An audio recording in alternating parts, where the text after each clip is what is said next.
नमस्कार, हस्तक्षेप में आपका स्वागत है। मैं हूं अमलेंदु। कल टीवी लाइव पर एक गंभीर परिचर्चा का आयोजन किया गया, जिसमें देश की राजनीति में हो रही उठापटक का विश्लेषण वरिष्ठ पत्रकारों द्वारा किया गया। इस परिचर्चा में मैंने भी हिस्सा लिया। आइए देखते हैं इस परिचर्चा के कुछ प्रमुख अंश। साभार। आपको लगता है राहुल लाल जी, आपके हमनाम ने यानी राहुल गांधी ने जो बातें रखी हैं वो कितनी इंपॉर्टेंट बात है? और यहां से, जबकि अब कल से उनकी बहन का साथ मिल रहा है इस यात्रा में, और परसों इंडिया गठबंधन का एक प्रमुख नेता अखिलेश यादव का साथ मिल रहा है। आगरा में अखिलेश यादव रहेंगे इनकी यात्रा में, वो साथ मिल रहा है। और इसी इंडिया गठबंधन से शुरुआती दिनों से परेशान है नरेंद्र मोदी। सबसे ज्यादा अगर बीजेपी में कोई परेशान है, भारतीय जनता पार्टी से ज्यादा, उससे ऊपर उठ के नरेंद्र मोदी परेशान है। इसलिए यह चर्चा का विषय है। जरा इसको एलोब्रेट कीजिए आप। नहीं, देखिए, उत्तर प्रदेश में जो युवाओं की स्थिति है या देश भर में युवाओं की स्थिति है, एक आंकड़े तो ये भी है कि अगर 2014 से लेकर केंद्र सरकार के नौकरियों के लिए 22 करोड़ से ज्यादा जो है कि आवेदन हुए थे राजीव जी, और उसमें से महज जो है कि 8 लाख लोगों को नौकरियां मिली है। प्रधानमंत्री जी ने तो अभी कुछ समय पहले ही वादा किया था कि 1 साल में जो है कि वो 10 लाख सरकारी नौकरी देने जा रहे हैं, जिसमें कि पुराने नियुक्ति पत्र बांटते हुए भी प्रधानमंत्री दिख रहे थे। जो लोग कई वर्ष पहले से नौकरी कर रहे थे उनको भी नियुक्ति पत्र प्रधानमंत्री दे रहे थे। तो प्रधानमंत्री युवाओं के साथ क्या कर रहा है वो दुनिया को पता है, क्योंकि उन्होंने वादा किया था 2 करोड़ नौकरी रोजगार प्रत्येक वर्ष देने के लिए। तो अब वो 10 करोड़ रोजगार तो उन्होंने दिया नहीं है, उल्टे पेपर माफिया लीक। अभी आपने देखा होगा कि जब संसद का कार्य सत्र समाप्त हो रहा था, तब सरकार ने बड़े जोर शोर से घोषणा की थी राजीव जी कि अब पेपर लीक करने वालों की खैर नहीं होगी। बहुत कठोर कानून, केंद्रीय कानून बना दिया गया है। उत्तर प्रदेश में यह उसके बावजूद भी हम लोगों ने देखा कि उत्तर प्रदेश में फिर पेपर लीक हो गया। और उत्तर प्रदेश सहित तमाम राज्यों में, आप उत्तराखंड में देख लीजिए, वहां पर छात्र पेपर लीक से परेशान है। और उन पेपर लीक करने वालों के ऊपर क्या कभी योगी जी का बुलडोजर पहुंचा? उन पेपर लीक करने वालों के ऊपर क्या कभी दूसरे अन्य जगहों पर भी सीबीआई पहुंची, ईडी पहुंची, कोई एजेंसी पहुंची उनको देखने के लिए कि क्या हो रहा है, क्यों बार बार पेपर लीक की आवृत्ति हो रही है? नहीं पहुंची। यही कारण है कि प्रधानमंत्री जी राहुल गांधी के बातों को तोड़ मरोड़ कर प्रस्तुत करने का प्रयास कर रहे हैं। प्रधानमंत्री की चिंता काफी बढ़ गई है। अब प्रधानमंत्री की चिंता कब से बढ़ी हुई है? जब से वहां से भारत जोड़ो यात्रा वाराणसी से गुजरी और कांग्रेस ने बड़ा जोर देके, क्योंकि देखिए आपको याद होगा कि समाजवादी पार्टी ने बनारस से अपने कैंडिडेट की घोषणा कर दी थी, लेकिन कांग्रेस ने वो सीट अपने पास ले लिया, बनारस का सीट। तो प्रधानमंत्री बहुत आश्चर्य में कि पता नहीं कांग्रेस किसे खड़ा करेगी, क्योंकि अभी कांग्रेस ने उम्मीदवार की घोषणा भी नहीं की है। तो वहां पिछले 10 वर्षों में, चाहे लेके 2014 से लेकर अब तक, बनारस में किसी के लिए चुनाव प्रचार करना भी आसान काम नहीं होता।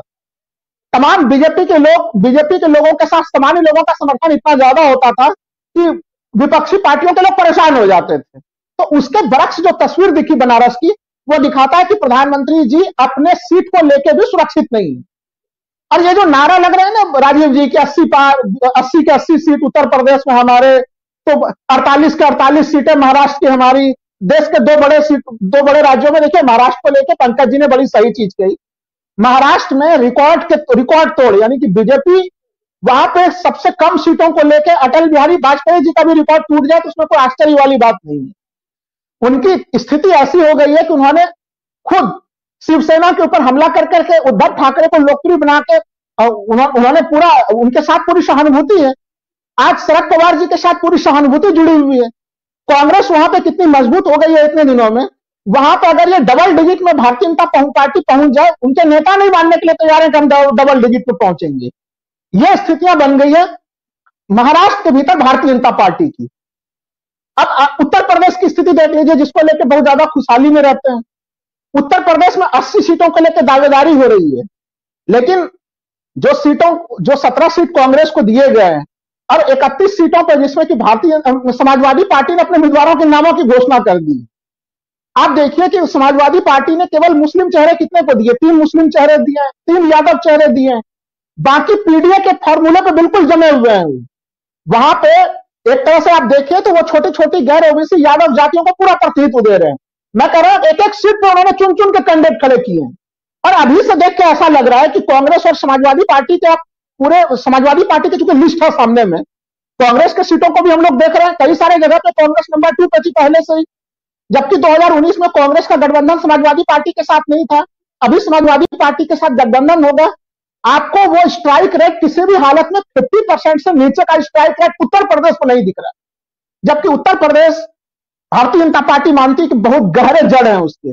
और बीजेपी केवल उत्तर प्रदेश में नहीं डरी हुई है, बीजेपी गुजरात में भी डरी हुई। प्रधानमंत्री देखिए इसके पहले गुजरात में जा जाके तमाम, अरे आप तो पहले ही महाराष्ट्र से तमाम जो है कि उठा के तमाम प्रोजेक्ट को आप गुजरात में पहले ही लाके देते रहे हैं। फिर आपको क्या परेशानी हो रही है कि वहां पे गठबंधन किसके बीच में हो, किसके बीच में ना हो, कौन लोग आ रहे हैं। तो बीजेपी को डर अपने, उनको गुजरात के ऊपर भी भरोसा नहीं। अगर भारतीय जनता पार्टी को गुजरात के ऊपर भी भरोसा कम होने लगे तो सोचिए उनकी टेंशन कितनी ज्यादा। और टेंशन का कारण है राजीव जी, देखिए हम लोग हमेशा चर्चा करते हैं कि इसमें क्या टीम इंडिया में क्या हो रहा है।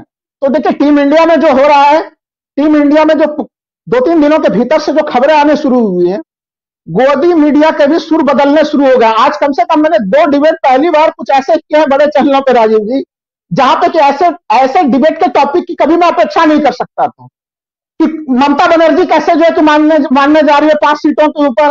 तो अब उनको टेंशन हो रहा है कि ये क्या नई सी स्थिति आ गई, कैसे जो है कि महाराष्ट्र में जो है कि सीटों का मामला सुलझ जा रहा है, कैसे आम आदमी पार्टी को हरियाणा में टिकट देने पर कैसे सहमति बन जा रही है।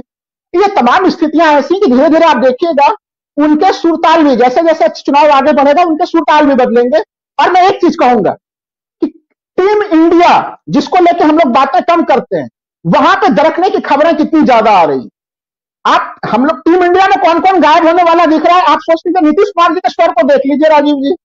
तमाम समय में अब जो उनकी स्थितियां बन गई है कि वो एक तरह से पूरा बेचैन दिख रहा है और फिर से वापसी करने के चक्कर में घूम रहा है वो।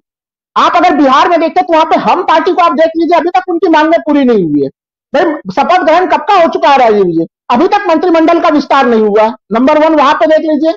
उत्तर प्रदेश में अगर हम लोग देखें तो अब तक सोचिए कि अधर में ही लटके हुए हैं जयंत चौधरी, ना इधर है ना उधर है, बीच के सीमा रेखा पे खड़े हैं राजीव जी। अब किसान आंदोलन ने उनकी स्थिति और खराब कर दी है।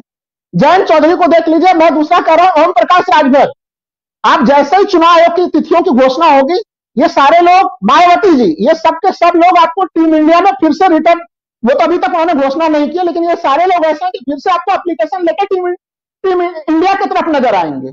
तो इनके पास बहुत उथल पुथल की स्थितियां, टीम इंडिया बिल्कुल मजबूत के साथ खड़ी है और एनडीए के घटक दल हर कोई आपस में चकनाचूर होते हुए नजर आ रहे हैं, जिसके ऊपर प्रकाश काफी कम दिया जाता है। और मैंने आपके डिबेट में पहले भी कहा था, प्रधानमंत्री को भी पता है कि हमारे एनडीए में ज्यादा दम नहीं है, इसलिए भी उन्होंने अभी भी उनको 30 सीटों पर ही समेट के रखा है। उन्होंने जो ज्यादा दमखम प्रधानमंत्री कुछ भी अपने झूठी भरोसा दर्शकों को, जो अपने पार्टी के समर्थकों को, कार्यकर्ताओं को उत्साह में लाने का प्रयास करते हैं, वो भारतीय जनता पार्टी के अब तक 370 का दावा है। लेकिन कोई अगर उनसे पूछे कि 303 से 370 पे कहां पे पहुंचेंगे, कोई एक सीट का नाम बता दे वो, तो कोई भी बीजेपी का समर्थक बताने के लिए तैयार नहीं है। राज, आशा है ये वीडियो आपको पसंद आया होगा। इसको ज़्यादा से ज़्यादा शेयर करें, लाइक करें, सब्सक्राइब करें चैनल को, फेसबुक पेज को फॉलो करें और ज़्यादा से ज़्यादा इसको सब्सक्राइब करें।